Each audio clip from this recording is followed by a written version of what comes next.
Hi there, it's Sharon Waxman, the editor-in-chief of The Wrap, coming to you from our studio at the Toronto Film Festival. I'm so thrilled to bring you the cast and the writer-director of Life of Chuck, which is in the festival and has played like to fabulous receptions so far. Am I right? Yes. Okay. Yes. All right. Then. Thank you. Let's just go around and let everybody introduce themselves, if that's okay. Go ahead and say who you play. I'm Karen Gillan, and I play Felicia. I'm Tom Hiddleston, and I play Chuck Krantz, at least one version of Chuck Krantz. I'm Chiwetel Ejiofor, and I play Marty Anderson. I'm Benjamin Pajak, and I play young Chuck. I'm Mike Flanagan, a writer-director, and I play one of the other Chucks you don't see in the movie. And you play it really well. So, Mike, we're at The Wrap. We're huge fans of yours. You probably know that because we've gotten to interview you many times on other previous films. But this really is a really tour de force of a film. Beautiful. It's a little bit about the end of times. It's a little bit about human connection. It's a little bit about the meaning of life in some ways, like how do we find meaning and connection. Tell us why you took on the story and how it came to you and to tell it around this guy, Chuck Krantz. Well, you know, I read Stephen King's novella in April of 2020. So it was right after the COVID shutdown, and it really did kind of feel like the world was ending. And I think for all of us, it was this incredibly profound shift into, you know, out of normal life and into this kind of light apocalyptic vibe that was taking over. And this story, of course, because of that, just grabbed onto me very intensely. But it was about the moments that bring joy into our lives and about the importance of being open to those moments and living, about how we live our life. And that made it feel completely timeless. It felt like a story that was very relevant then, but is just as relevant today, and I hope will be just as relevant 20 years from now. I mean, we think of Stephen King as a horror writer. This is almost... I wouldn't categorize this as a horror film, but how did you approach it? I don't think of it as a horror film at all. And the thing about Stephen King is that he's known for horror, but his horror only works because of his incredible empathy for his characters. And it's not, when you read a great Stephen King story, it's not about the monster. It's about the people who have to deal with it or stand against it. His love for humanity and his heart are what make him the writer that he is. And rarely in his career, but enough to give us things like The Shawshank Redemption and Stand By Me and The Green Mile, he writes from that heart without bringing the horror into it. And this was one of those stories. Tom, you play Chuck Krantz, and he is this character who's sort of omnipresent as this weird... As a symbol of this, something strange is going on in the world, because he sort of starts appearing on billboards everywhere as the internet fails and life's normal, functions just kind of go to hell. But you're a real person. You're this accountant. You have a backstory. Ben plays the young version of you. How did you approach it? And when you looked at the script and read the book, how do you think about its depiction of a human being in the middle of this particular point in time?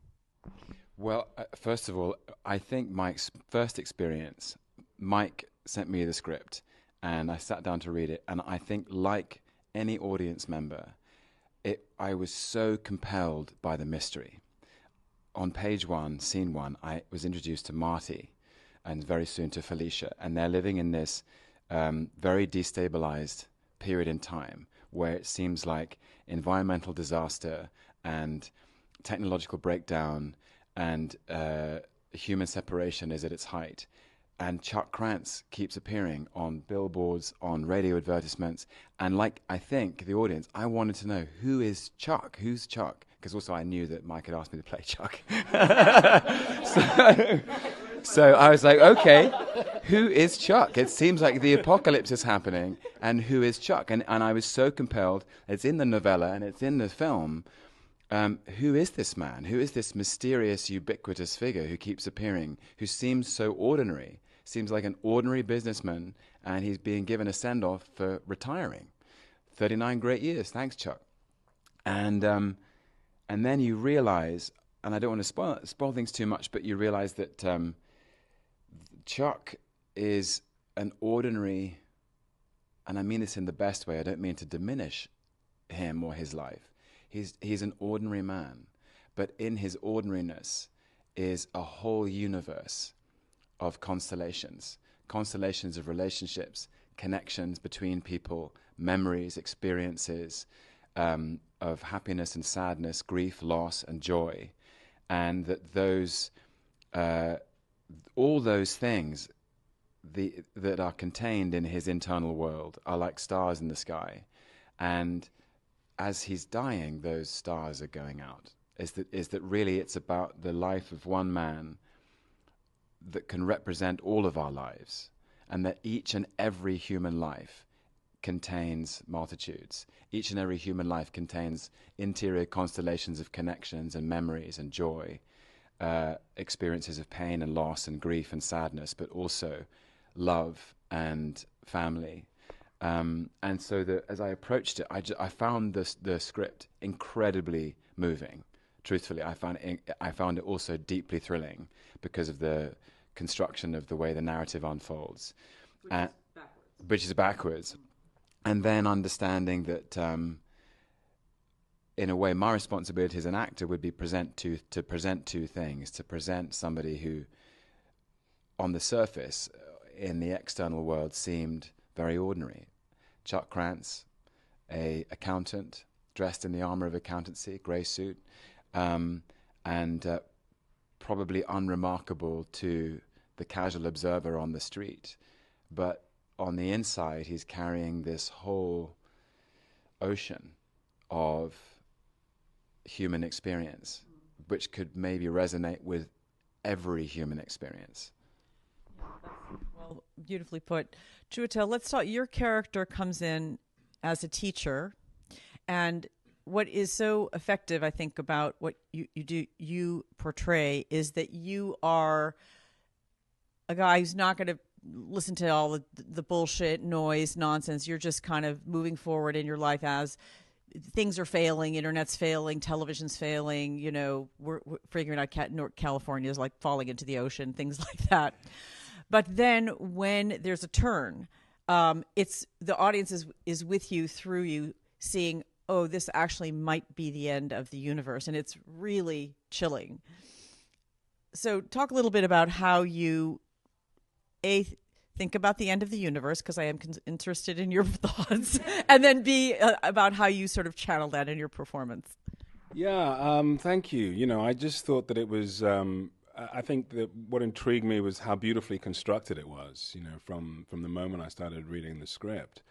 And that this kind of preservation of normality struck me as pretty honest, actually. It borders on denial, but it's a completely understandable form of denial. If you're facing the end of everything, the whole of existence, wiped out, and you're attempting to deal with whatever that last remnant of humanity is, that actually to kind of put it in a box, to try to get on with the day-to-day, sounds sort of insane, but it also sounds very truthful, and it seems very honest, it seems very human.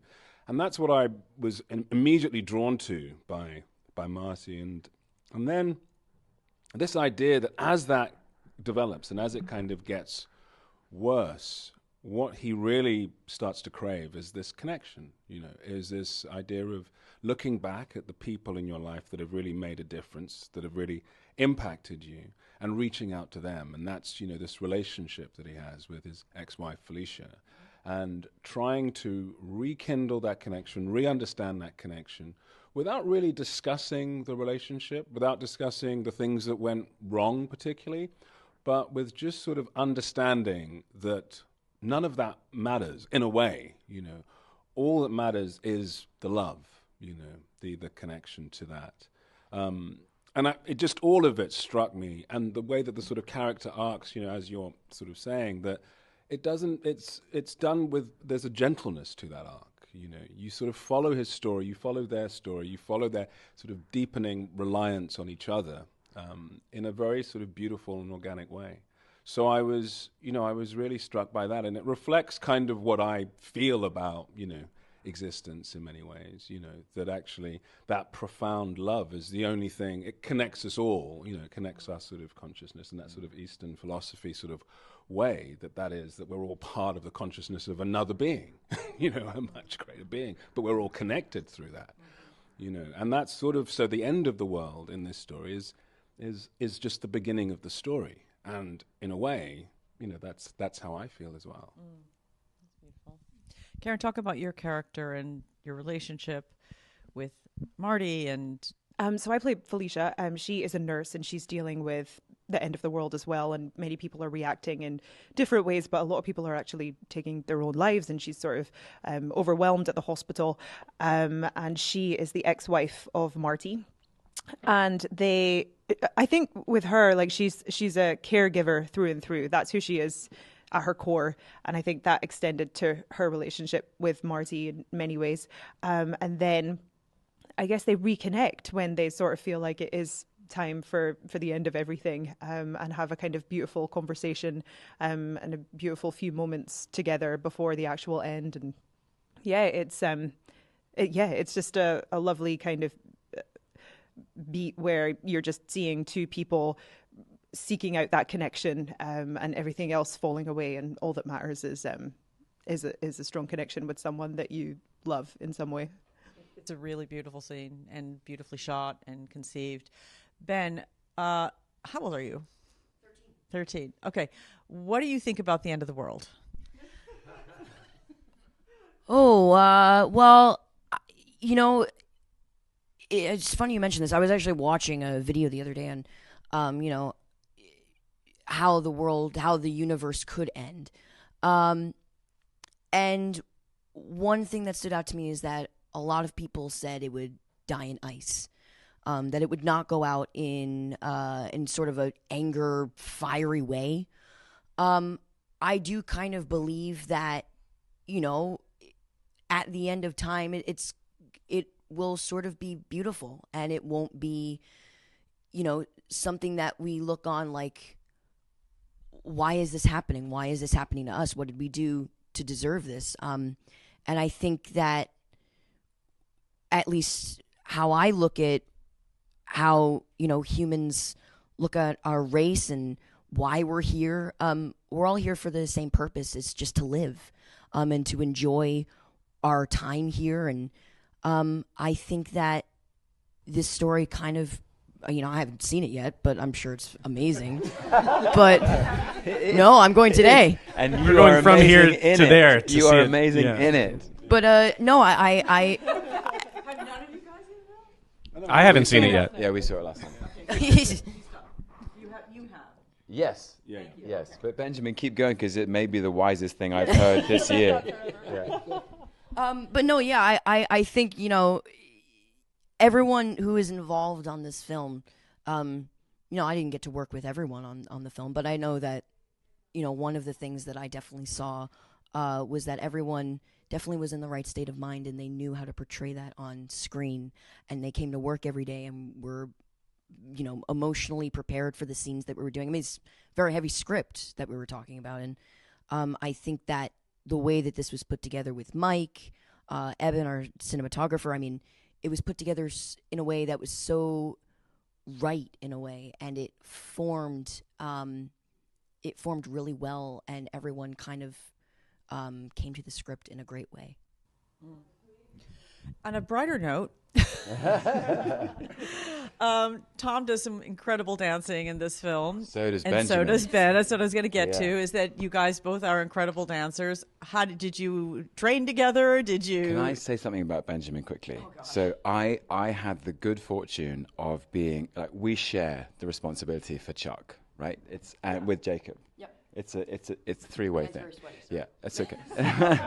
And we played Chuck at different points in his life. The sequence that I'm in was scheduled in the filming schedule. We were first up, so we had the first week, and I was with Annalise Basso and Taylor Gordon down in Fairhope, Alabama, with Mike dancing out in the sun, and Benjamin was down there, and he watched me dancing, and and is such an extraordinary, conscientious performer that actually in his performance he's taken some of my mannerisms and put them into his choreography. And I didn't know he was going to do that until I saw the film, and it is absolutely dazzling.